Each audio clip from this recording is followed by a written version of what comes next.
Siapa yang membuka puasakan orang lain, maka dia akan dapat pahala orang yang dibuka puasakan tanpa dikurangi sedikit pun dari pahala orang itu.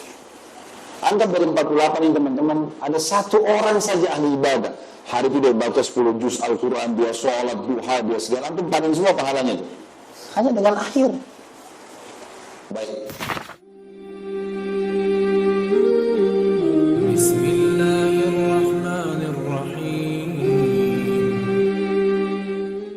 Maka sedekah di Ramadan ini adalah sedekah yang paling afdal. Hadis sahih kata Nabi SAW, afdalus sedekatu di Ramadan. Ini yang paling afdal. Dan baginda Nabi SAW paling gemar sekali bersedekah di bulan Ramadan. Di bulan Ramadan beliau suka bersedekah, tapi di Ramadan beliau lebih ringan tangan lagi. Saya pernah ajarkan teman-teman, ingat konsep kita dengan kapitalisme jauh sekali. Kapitalis konsepnya yang sekarang banyak orang-orang muslim Indonesia ikut-ikutan dengan konsep ini. Pangkal kaya, nabung. Islam itu pangkal kaya, keluarkan, sedekah. Ketemu gak konsepnya? Nabung itu gak mungkin mau keluarin, karena mau nabung terus. Habis 100 juta kapan 1 miliar, 1 miliar kapan 10 miliar. Gak selesai-selesai ini. Ini hadis Nabi SAW berbunyi, sungguh anak Adam tidak akan pernah puas sampai tanah kuburan masuk di mulutnya. Baru dia mau berhenti itu. Maka hilangkan itu dengan cara sedekah. Memang kita keluarin datang lagi. Memang sudah begitu konsepnya. Itu konsep Islam. Dalam hadis Bukhari, hadis qudsi, Allah berfirman, ya ibna Adam anfik alaik. Wahai anak Adam, berinfak dulu di jalanku, maka aku akan berinfak untukmu. Berikan yang terbaik teman-teman sekalian. Sedekah lebih gemar. Kalau biasanya celengan masjid antum cuma kasih 2.000, Ramadan 10.000, mulai tingkat kualitasnya 100.000. Dan sedekah yang paling baik di Ramadan adalah titik 2. Nah, ini kalau biasa baca buku tahu kalau nulis titik 2, berarti ada informasi di bawahnya, ya. Teman-teman, saya tanya dulu sebelum saya jelaskan titik 2 ini, ya. Mau nggak puasa 30 hari Ramadan dapat pahala puasa antum plus 100 pahala orang lain, 1000 pahala orang lain, 1 juta pahala orang lain? Mau nggak? Bagus kalau mau. Tapi benar-benar dipraktekin ya. Caranya buka puasakan orang lain. Itu saja. Saya tanya, air mineral yang gelas, Masya Allah, hari ini bagus minumannya. Sayangnya hari terakhir saya pengajian baru dikasih. Baik, jazakallah khair. Sekarang teman-teman sekalian, air mineral gelas, ini Marwan paling tahu nih, ahlinya dagang soalnya. Sekarang satu gelas, satu dus berapa isinya? 418. Berapa harganya? 26, 28, 30.000 lah. Ya, kita tambah 2 gelas lah, anggap 50 gelas satu dus. Antum mulai sebentar nih pulang, booking semua itu, masjid dan musola dekat rumah, datang ke marbotnya, Pak, khusus air mineralnya saya yang booking. 50 gelas, 48 gelas per hari, kali 30 dus, berarti kalau kita bulatin 50 berarti 1.500 gelas satu bulan. Teman-teman, kalau 48 gelas, berarti hari pertama kalau orang minum di masjid air antum, berarti kita dapat pahala 49 hari puasa. Dengan 1 hari puasa. Pahala kita dan pahala 48 orang yang lain. Hanya air mineral 30.000 rupiah.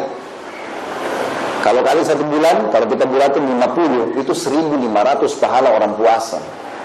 Kalau 1 hari 1 dus, kalau 1 hari 10 dus, 100 dus, itulah terserah antum, gitu kan. Berapa banyak pahala yang kita dapatin teman-teman. Kasih kurma, pengalaman saya kasih kurma, kalau 1 dus yang isi 10 kilo, itu kalau satu hari 50 orang yang buka puasa dikasih 3 butir 1 orang, itu bisa 1 minggu, berarti butuh 4 dus kurma, sekitar 40 kiloan. Itu juga sudah dapat, tapi ini kadang-kadang lebih besar sedikit banyak. Tapi kalau air mineral tadi sangat murah, gitu kan. Bisa dapat pahala orang yang buka puasa. Dari mana dalilnya? Hadis Nabi SAW, hadis sahih riwayat Bukhari. Siapa yang membuka puasakan orang lain, maka dia akan dapat pahala orang yang dibuka puasakan tanpa dikurangi sedikit pun dari pahala orang itu. Anggap dari 48 ini teman-teman, ada satu orang saja ahli ibadah. Hari itu dia baca 10 juz Al-Quran, dia sholat, duha, dia segala. Antum panen semua pahalanya itu. Hanya dengan akhir. Baik, kalau ada orang iseng bilang gini, saya nggak ada duit Ustaz buka puasain orang. Biasanya orang kalau nggak ada duitnya buka puasain orang, dia buka puasa di mana? Di masjid, ya. Bisa nggak masuk masjid, bantu marbot masjid ngatur? Nggak ada modalnya itu. Ngambil air mineral, bagi-bagi ke rumahnya, dapat pahala tuh. Sama. Kalau ada juga orang yang luar biasa, mau seperti raja-raja dilayani, nggak mau sama sekali layani orang. Mau duduk sudah disiapin nama marbot masjid, baiklah, masih bisa dapat pahala. Ini kalau lewat dari ini sudah dicambuk ini. Ambil air mineral antum, ya, tukar sama teman di sebelah. Ini ya, kamu dapat pahala saya, ambil airnya dia. Saya dapat pahala kamu. Nggak ada modalnya ini.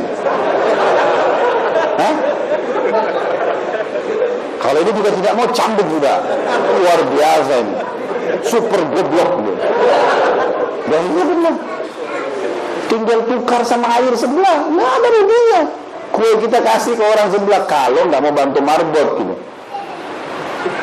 Ini teman-teman sekalian, saya punya pengalaman waktu tahun 1990 pertama ke Madinah. Begitu saya turun dari bus, karena kampus kami siapin bus dulu, habis asar diantar ke Masjid Nabawi. Nanti habis tarawih dijemput lagi. Pas turun dari bus menuju ke Masjid Nabawi, saya temukan ada orang puluhan, mungkin bisa ratusan orang lah, membelakangi Masjid Nabawi, menghadap ke arah kami yang baru datang nih. Saya terus terang waktu jalan ke situ sama teman-teman orang Indonesia ini bingung. Ini orang-orang lagi ngapain? Kalau nunggu teman-temannya kok banyak sekali nih. Banyak, dan mereka bersebelah-sebelahan, kayak sengaja nggak kasih celah kita untuk lewat gitu. Sampai saya dekat, loh, kok orang ini nggak kasih jalan ya? Saya mau lewat di antara pundak-pundak mereka gitu. Karena ini kayak seperti buat pagar betis gitu.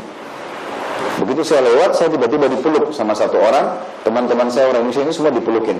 Saya tahu jawabannya kapan. Waktu itu saya dipeluk, dibisik kuping saya. Dia bilang apa? Akhi, saudaraku, tolong, ini perkataan dia, tolong buka puasa di tempat saya ya. Merayu kita, minta buka puasa di tempatnya, saking maunya cari pahala. Bahkan saya sampai dapat air mata, luar biasa orang-orang ini. Ternyata teman-teman sekalian, di Masjid Nabawi, di setiap saf itu ada sufra, ada plastik, itu ditaburin kurma, taruh yogurt, taruh air zam-zam, taruh pisang, macam-macam lah mereka taruh. Nah, si ayah ini atau kakak lagi ngatur dalam, si adik atau anak cari mangsa di luar. Kalau kita bilang iya nih, saya bilangnya tangan saya dipegang, dibawa sampai ke sufrahnya. Duduk. Ini kan setiap saf ada sufrah. Ini keluarga Ahmad, ini keluarga Yusuf, ini keluarga, sudah blok-blok semua ini dari kakek-kakek mereka. Kita kalau baru mau datang sekarang sudah nggak dapat tempat, penuh satu masjid, gitu kan. Maka teman-teman sekalian, kalau kita datang dikasih sama dia, dikasih pisang, dikasih yogurt. Pesannya apa? Jangan pindah ke sebelah. Iya.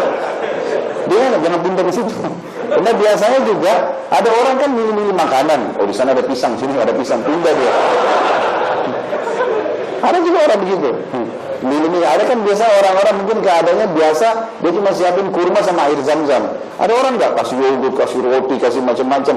Kalau di luar masjid bisa siapin makanan, nasi kambing, macam-macam, orang berebut kasih. Tapi yang jelas teman-teman sekalian, dia bilang, sampai dia bilang sama saya, ini akhi sudah tahu tempat saya ya. Kalau besok kamu ke Masjid Nabawi nggak ketemu saya, langsung aja ke sini. Kita di Indonesia sudah dapat giliran dari RT nih. Bapak A hari Senin, Bapak ini puasa kesekian, tiba-tiba masih nanya, oh sudah tiba giliran saya. Mestinya nggak pakai tanya, dari hari pertama blok ke masjid, mestinya, gitu kan. Jadi teman-teman harus perhatikan masalah ini. Ramadan nanti kalau pakai motor ada box, isi di box tuh air mineral, bawa kurma, packing di rumah sama istri, gitu. Di mobil taruh di belakang. Macet jalanan menjelang maghrib tuh banyaknya di Jakarta ini. Setiap tahun saya temukan buka puasanya mereka susah. Bagi-bagiin tuh. Berapa ribu tuh motor, mobil, orang macet di tengah jalan. Tinggal bagi-bagiin saja di situ sebentar, gitu kan? Berapa banyak pahalanya? Orang banyak berpikir untung, jual di kesempatan, jual es apa, jual es. Bukan fikir cari pahalanya, padahal buka puasa orang. Umar bin Khattab pernah membuka puasakan satu kota Madinah dengan air putih. Satu kota Madinah. Diceritakan itu akhir khilafahnya beliau. Sudah akhir Ramadan, sudah mau Idul Fitri. Umar berpikir bagaimana caranya buka puasain orang, tidak ada duitnya. Panggil sekretarisnya, Gulam, panggil, iklanin di Madinah, semua Madinah. Umar bin Khattab undang buka puasa. Satu Madinah datang, Umar yang undang. Pasti ada kambing bakar, ada khalifah yang undang ini, pasti hebat makanannya. Zaman dulu orang minum di sumur, teman-teman sekalian. Maka begitu darah dibagiin canteng-canteng dari tanah liat orang untuk minum. Orang antri di sumur untuk ambil air. Setiap kali bisa ambil air, mereka sudah bilang, mungkin sebentar kurmanya keluar. Begitu azan, nggak ada kurma keluar. Bulannya Umar bilang, sudah azan, silakan buka puasa dengan air di tangan kalian. Dan setelah itu selesai buka puasanya, ambil ini. Orang semua bubar, tapi tahu kalau Umar waktu itu mau cari pahala. Cuman jangan antum ikutin nih. Kalau kepepet nggak ada duit benar-benar, baru antum buat itu, gitu kan? Kalau ada kemampuan jangan bilang Umar bin Khattab kan pernah kasih air aja. Jadi teman-teman, ini sedekah yang paling afdal, bekerja cerdas, kan itu. Keluarin duit sedekah, berikut dapat pahala buka puasa orang. Blok semua masjid itu dekat rumah. Gak ada nilainya. Dan lebih lagi tadi saya bilang, ingat, sedekah yang kita keluarin nilainya pahala. Sedekah, dan ini akan mendatangkan rezeki. Lalu pikir apa?